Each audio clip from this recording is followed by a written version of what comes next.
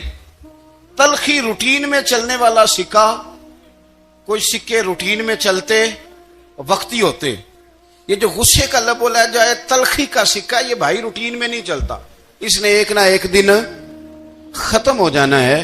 Routine میں پیار ہی چلتا ہے۔ حضرت جابر ابن عبداللہ کہتے ہیں حضور پہلے دن مدینہ منورہ آئے، میں زیارت کے لیے گیا تو میں نے مسکراتے دیکھا۔ 10 سال میں دیدار کرتا رہا، اور وصال سے چند دن پہلے بھی میں نے زیارت کی تو مدینے والے محبوب کو مسکراتے ہوئے ہی دیکھا ہے۔ یہ جو آپ کا لب و لہجہ ہے نا، اخلاق والا، حسن والا، مسکرانے والا، یہ لب و لہجہ نا ذرا لمبا چلتا ہے، یہ روٹین ہے، یہ روز چلے گا۔ یہ سکہ وہ ہے جو رائج الوقت رہتا ہے، یہ کبھی بھی ختم ہونے والا یہ خزانہ ہے۔ تو یہ جو آپ کا تلخ لب و لہجہ ہے، یہ روٹین نہیں۔ نبی پاک علیہ السلام کا فرمان سنیں، کلیجہ ٹھنڈا کرتا ہے۔ حضور نے فرمایا قیامت کے دن میرے زیادہ قریب وہ لوگ ہوں گے جن کے اخلاق زیادہ اچھے ہوں گے، ان کو نہ ذرا نیڑے جگہ ملے گی، قرب میں ذرا جگہ ملے گی، قرب میں۔ اساں جے ہاں گناہیاں دا جدوں آمال نامہ پھرول ہوئے، ذرے ذرے نے سامنے آ جانا ہے، جو منہ تھی بولیا بول ہوئے، اساں کول حضور دے بیٹھ رہنا ہے۔